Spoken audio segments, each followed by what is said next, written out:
Aux candidats, avant de passer au one-on-one si vous voulez.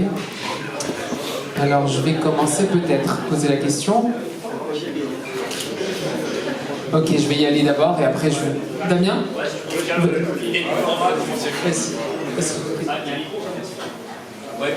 Comment est venue l'idée du format? Comment ça s'est mis en place? Eh bien ça a pris 1 an. Ça a pris 1 an de discussion avec Winamax, avec Moundir notamment, parce qu'on essayait de trouver la meilleure formule pour pouvoir proposer une émission de poker accessible à tout le monde, mais aussi une émission qui reprend les codes des jeux stratégiques qu'on connaît, Koh-Lanta, Squid Game. Et c'est né de là, ça a été 6 mois de développement avec les équipes de Winamax, les équipes de Mathieu, et après un green light en juillet dernier. Et puis le casting qui a commencé pour pouvoir avoir cette belle brochette de streamers, créateurs de contenu, artistes aussi, et on a de la chance de les avoir ici avec nous. Et justement, le casting, comment s'est effectué le choix? Il y a eu, Très bonne question. Plus que 10 personnes... 10 personnes très différentes les unes des autres. Le but, c'est de pouvoir toucher le plus de personnes, donc d'avoir des communautés, puisque chacun d'entre eux a une communauté qui est très importante, spécialisée parfois. Je pense à Kelly et sa communauté qui suit beaucoup ce qui concerne le BTP, le carrelage. Et donc l'objectif, c'était d'avoir différentes personnalités, mais aussi différentes communautés qui ne se croisent pas. Et le but d'avoir un reach le plus large possible. Et tous, alors, qualité 1, ils devaient être passionnés ou intéressés de poker. C'est la première des choses. Et 2, bien sûr, la personnalité. Et 3, le reach et la communauté. Est-ce que vous voulez poser des questions peut-être aux candidats? Maxime? Donc les mesures, les épreuves en amont de la compétition ont impacté votre stratégie de jeu une fois qu'il a fallu jouer au poker. Juste pour rappel, toutes les épreuves donnent des avantages stratégiques. Dans le jeu, ça peut donner des jetons en plus, voire éviter d'avoir des jetons en moins. Et la position de leader pour choisir, vous allez voir, il n'y a pas qu'un seul type de table, Est-ce que quelqu'un veut répondre? Comment sa stratégie a... Comment votre... Ouais, Aurélia. En fait, on avait beau... Bonjour déjà. On avait beau établir une stratégie, réfléchir à tout, à faire des plans en avance, tout ça. Des fois, des jeux, ça changeait tout. Et on devait tout refaire, et toute la stratégie qu'on avait faite. En soi, le jeu était très bien fait, dans le sens où on était toujours obligé de mélanger des stratégies, trouver des autres idées. Il fallait toujours essayer de changer son plan, en fait. Donc on ne pouvait vraiment pas faire une stratégie sur le long terme, parce que le jeu était bien fait pour qu'on change à chaque fois. Il fallait être flexible à chaque fois, c'est ça? Ouais. Quelqu'un qui a joué sur la première... En fait, c'est sûr, bonsoir. C'est surtout qu'on n'a pas d'autre possibilité en fait de savoir réellement les compétences de chacun, autres que dans les jeux. Et du coup, même si on établit des stratégies en amont, en fait, on est obligé de les déconstruire. Dès qu'on voit quelqu'un qui lance un palais ou qui roule sous des lasers, on peut se dire ah, il peut être bon dans ça, il peut être bon dans ça. Et du coup, c'est là qu'on établit des stratégies. Mais ça va très vite dans nos têtes, je crois. Ça va très très vite. Hein. Voilà.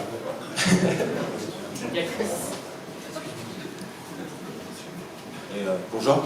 Alors il y a aussi un autre point qui est intéressant, c'est qu'au départ, avant de commencer les jeux, on doit faire des groupes. Et en fait, on ne sait jamais vraiment si on va être ensemble ou contre. Donc au départ, tu peux établir une stratégie en disant tu vas te mettre avec ton allié pour essayer de gagner contre l'équipe adverse. Mais en fait, tu ne connais pas encore les règles du jeu. Donc en fait, si ça se trouve, tu vas jouer contre lui. Et en fait, la seule chose sur laquelle tu peux avoir le contrôle, c'est la table. Donc très souvent l'idée c'est de gagner le jeu du leader pour ensuite mettre les gens autour de la table. C'est la seule vraie stratégie, après c'est de gagner la partie poker, quoi. Une petite question de production. Nombre de jours de tournage, lieu de tournage et les principales contraintes rencontrées dans ce type de format original pour le digital. Donc le lieu c'est la Poker Society, je ne peux pas dévoiler où c'est. Non, je vais être plus sérieux que ça, c'est au Chaudronnerie qu'on a tourné. Là où se tourne aussi Rhythm and Flow pour Netflix. Donc c'est à Montreuil. Et on a tourné pendant, j'ai un doute, Juliane, 9 jours 9 jours. 9 jours de tournage. Dans le montage, vous le verrez pas, vous avez l'impression que c'est une suite, c'est un jeu sans fin. Mais en fait, on avait les 2 premiers jours où on avait tourné un cycle. Ce qu'on appelle un cycle, c'est les 2 épreuves, les jetons et les leaders, et la table. Et ensuite, on a accéléré pour pouvoir faire un cycle en un jour. Principale difficulté, c'est une création originale, donc c'est de la mise en place. Donc on découvre des choses pendant le tournage. On découvre qu'on n'a pas le temps de faire des interviews le soir, donc il faut vraiment les garder en forme pour le lendemain. Donc il va falloir trouver des astuces pour tourner plus vite, tourner mieux. La lumière. Nous, c'est ce qu'on disait avec Julien, qui est producteur artistique ici. Notre émission, c'était la lumière. On voulait vraiment miser sur quelque chose qui n'a jamais été vu dans les émissions linéaires ou en plateforme en France, du moins en France. C'est d'avoir quelque chose de dark, de grungy, où on assume les ombres sur les visages des gens. Et heureusement, on a eu un directeur de la photo incroyable, François Descréaux et ses équipes, où on disait toujours, en fait, si c'est du show qu'on peut voir en télé linéaire, on n'en veut pas. Voilà, donc je pense que notre challenge principal a été de les mettre dans la lumière, mais vraiment d'une très belle, une jolie lumière. Donc on va avoir du vert, du rose dans les visages, alors qu'on n'en voit jamais à l'écran. Et après le storytelling, puisqu'ils nous ont préparé des surprises, vous allez voir, on a eu des gens, quelqu'un en particulier, je ne le citerai pas, mais qui a essayé de hacker les jeux à chaque fois, donc essayer de trouver des règles pour pouvoir nous déstabiliser. On a eu des personnalités très fortes, on a eu des surprises pendant la moitié de saison, il va y avoir quelque chose d'assez incroyable. Des candidats ont pleuré, je vais juste dire ça, et c'était assez fou ce qui s'est passé. La triche était acceptée ou pas? Pas du tout, ils sont où les équipes de Winamax? Céline, elle est où Céline? Elle va nous dire que... Alors la triche n'est pas acceptée, et surtout pas la collusion, puisqu'on avait un directeur de tournoi. Et c'était ça la subtilité de l'émission, c'est qu'on pouvait faire des alliances en dehors de la table. Mais vous avez vu, les Gaïa et Aréliane, quand elles étaient plus copines à la table. Et elles n'avaient pas le droit d'être copines à la table, puisque notre directeur de tournoi, les équipes de Winamax surveillaient tous les coups. Et dès qu'il y avait une suspicion, la moindre suspicion de collusion, on prévenait, on faisait un avertissement, et ensuite c'était l'exclusion totale du tournoi. Mais il n'y a pas eu ce cas. De toute façon, comme vous l'avez vu, ça n'a pas couché beaucoup de... ça joue beaucoup. Non, mais c'est dans tous les cas, même la collision, comme vous l'avez vu là, ça jouait beaucoup de mains. Ça se retrouvait à 5 dans des coups, donc ouais. Des questions? C'est l'occasion à jamais, hein. Après c'est terminé. Des presse poker, peut-être des questions sur le poker? Non?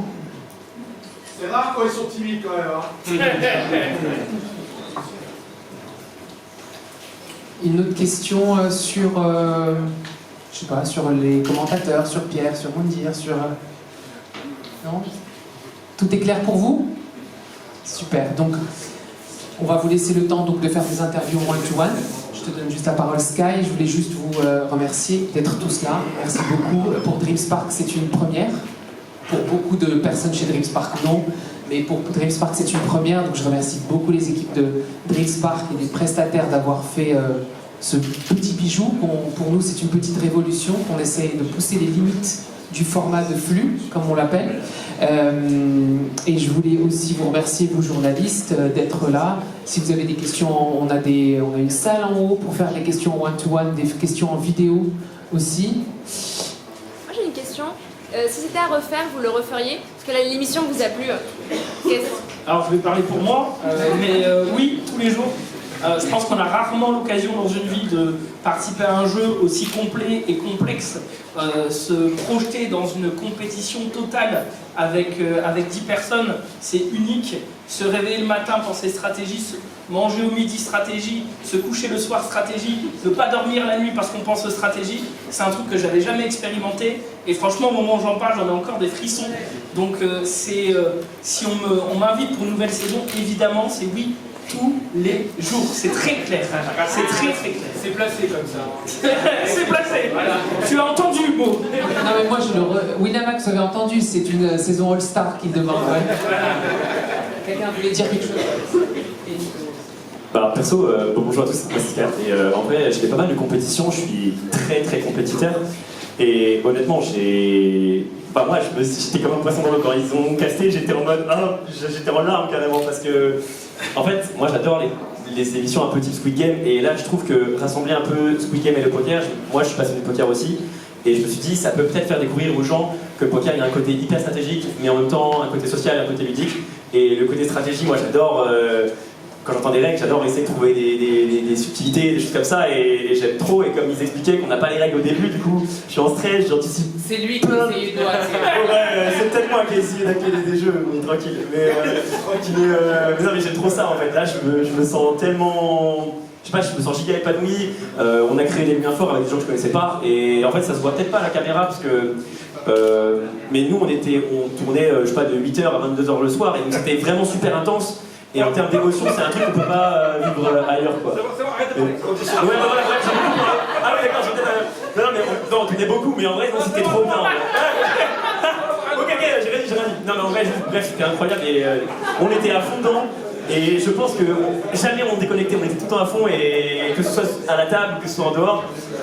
Bref, voilà, expérience d'une vie, et moi personnellement je refais tous les jours. Et vraiment un rêve, et merci à tous les candidats, et merci à la prod de m'avoir fait vivre ça, parce que c'était juste incroyable. Voilà.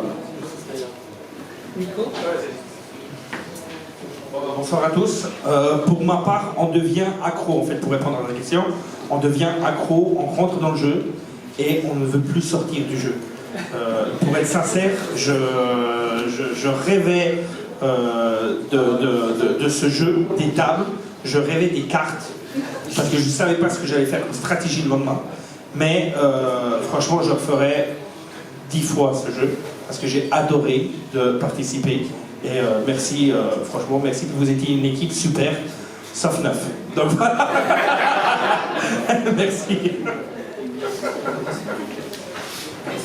Des questions?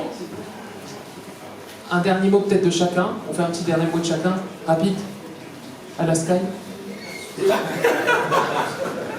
J'ai déjà dit beaucoup de choses, donc je sais pas par quoi moi je passe la main. Ça va être mieux pour tout le monde, je pense.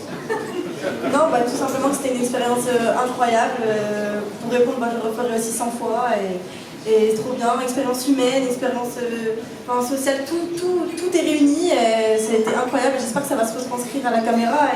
Et au vu du premier épisode, ça s'est bien retranscrit. Donc je suis vraiment pressée de voir la suite. Et c'était trop bien. Encore merci, c'était trop bien. Franchement, vous n'êtes pas prêts pour la suite. Il y a des dingueries, les gars. Non, franchement, c'est un programme, mais franchement, c'est vraiment une expérience de vie incroyable. Et je pense que sincèrement, ce que vous allez voir à la caméra là, à partir de mercredi, c'est quelque chose d'assez époustouflant, quelque chose que j'ai jamais vu personnellement sur YouTube. Et je pense que vous allez vraiment kiffer. Vous allez passer par toutes les émotions. À un moment donné, vous allez être à fond, super content. Il y a des moments où vous allez être fâché. Il y en a certains que vous allez détester, d'autres que vous allez adorer. Et franchement, à titre personnel, pour avoir participé à cette émission-là, c'était incroyable. Et vraiment, encore merci beaucoup. Vraiment, merci. Je ne sais pas si j'aurai l'occasion encore de participer à ce type d'émission-là. En tout cas, je suis très ouvert à ce que donc vraiment, voilà. Donc merci à Dreamspark, tout le monde. Merci l'équipe, merci la prod. C'était incroyable. Et voilà, donc rendez-vous mercredi. Bah, je rejoins grave mes camarades. Moi, c'est mon rêve ce genre d'émission, donc moi je suis trop content. Et l'épisode 1, je me demandais comment ils allaient faire le montage, parce qu'il y avait beaucoup d'interviews, etc. Et au final, ça rend trop bien. Et je pense que le public va beaucoup apprécier. Il y a vraiment clairement une vibe Alice in Borderland, Squid Game que je trouve incroyable. Et juste pareil, je suis très ouvert. Non, mais vraiment, merci. Merci Wina, Winamax pour la confiance. Et let's go. Hein, voilà. J'ai pas grand chose à dire. Mais déjà, merci à tous d'être venus, bonsoir à tout le monde, et merci à Winamax et Dreamspark. Franchement, c'était beau, j'ai kiffé. Et ça m'a permis de rencontrer des bonnes personnes. Donc j'ai kiffé et j'ai hâte de voir la suite. Merci à tous. Moi pareil, il y a plein de trucs qu'ils ont verbalisés, mais dans l'idée, juste peut-être rappeler que c'est une première mondial, si je dis pas de bêtises, parce qu'il y a déjà eu 2-3 émissions poker, avec des pro poker, avec des personnalités de ce milieu-là. Mais nous, là, on sait très bien qu'il y en a qui avaient vraiment qui partaient beaucoup plus loin que d'autres. Et du coup, c'est l'air de rien une première que Louina a faite. Et j'ai hâte de voir pareil le rendu final, mais il y a beaucoup de plot twists. Et je pense que vous allez tous être surpris de plus en plus au fur et à mesure de l'avancée des épisodes, parce que vraiment, ça, c'est pas du tout ce à quoi on s'attend en regardant les premiers épisodes. Bonsoir, finalement je rejoins les autres, c'était une expérience incroyable, c'était clairement un ascenseur émotionnel, c'était très stressant, surtout avec la grossesse c'était quelque chose, mais ça sera à refaire, je referai. Bonsoir. Comment dire, je sais pas, je suis pas très à l'aise, excusez-moi, mais étant joueuse de jeux vidéo, notamment de stratégie, j'ai toujours eu un attrait pour tester mes compétences dans plein de domaines, et j'ai toujours voulu participer à une sorte d'émission comme ça, où je pouvais tester justement où est-ce que je pourrais, enfin, pour voir jusqu'où je pourrais aller. Et vraiment, j'ai, grâce à Poker Society, découvert plein d'aspects de ma personne. J'en suis très contente et j'espère que vous apprécierez autant que nous on a apprécié. C'était vraiment, je sais pas comment dire, mais une bulle hors du temps où on a tous été à fond, à 100%. Il n'y en a pas un seul qui a lâché quoi que ce soit. Comme disait Nico, on mangeait stratégie, on dormait poker, on rêvait de ça et c'était juste incroyable à vivre. Et puis voilà. Donc merci beaucoup et merci à vous d'être venus. Je vais rejoindre tout le monde. Merci beaucoup, merci Wina, merci Dreamspark. Moi j'ai fait une reconversion assez brutale dans ma vie, du coup je ne m'attendais pas à participer à quelque chose aussi beau et aussi gros, en toute honnêteté. C'était le plus beau tournage que j'ai fait de toute ma vie depuis que je suis créateur de contenu. Et ouais, merci beaucoup, vraiment, je suis très touché. Merci beaucoup. En fait, je voudrais juste ajouter que... non, je voudrais remercier l'équipe, parce qu'il faut dire aussi que l'équipe sur place, vous étiez beaucoup, puis vous étiez super. Moi, j'en ai fait des émissions, et franchement, tous étaient gentils, c'était organisé, c'était super bien filmé, bravo, sauf Moundir, non, bravo à tout le monde. Et franchement, félicitations, vraiment. Merci.